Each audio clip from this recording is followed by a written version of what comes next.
11 দিনে চতুর্থবার বাড়ল পেট্রোল ডিজেলের দাম। লিটার প্রতি 2 টাকা 61 পয়সা বাড়ল পেট্রোলের দাম। লিটার প্রতি ডিজেলের দাম বাড়ল 2 টাকা 71 পয়সা। কলকাতায় পেট্রোলের দাম বেড়ে দাঁড়ালো 113 টাকা 51 পয়সা।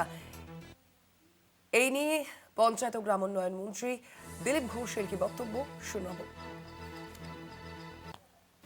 ক্রাইসিস চলছে এখন, তেল কোম্পানিগুলো ক্ষতিতে চলছিল, তাই কেন্দ্র সরকার দাম বাড়াচ্ছে। সারা বিশ্বের দিকে একটু তাকালে বুঝতে পারবেন কী পরিস্থিতি হচ্ছে। পেট্রোলই পাওয়া যায় না, রাত জেগে জেগে লোকে নেয়। এখন অ্যাভেলেবেল আছে, কিন্তু অয়েল কোম্পানিগুলো বহুদিন ধরে ক্ষতি স্বীকার করে চালাচ্ছিল, তাই তাদেরকে একটুখানি তো সুযোগ দিতে হবে, নাহলে কোম্পানি বন্ধ হয়ে যাবে। আর পশ্চিমবাংলা সরকারও সব রিভিউ করছে। এখানকার তো ভাড়ারও শূন্য, হাতও শূন্য। সেজন্য সরকারকে ইমিডিয়েট কোনো হাত দিতে গেলে সরকার বেতন দেওয়া মুশকিল হয়ে যাবে। মাননীয় মুখ্যমন্ত্রী দিল্লি গেছেন, কথা বলছেন। এখানে ক্যাবিনেট মিটিং হচ্ছে, সেক্রেটারি মিটিং আছে আজকে। তো এই ব্যাপার নিয়ে আলোচনা হচ্ছে, যথাসময়ে আমরা একটা ডিসিশন নেব। সরকারের এখনও মন্ত্রিমণ্ডলের বিস্তার হয়নি। এই কাজগুলো হলেই হবে, যেগুলো ইমিডিয়েট করার দরকার ছিল সেই ডিসিশনগুলো আমরা নিয়েছি।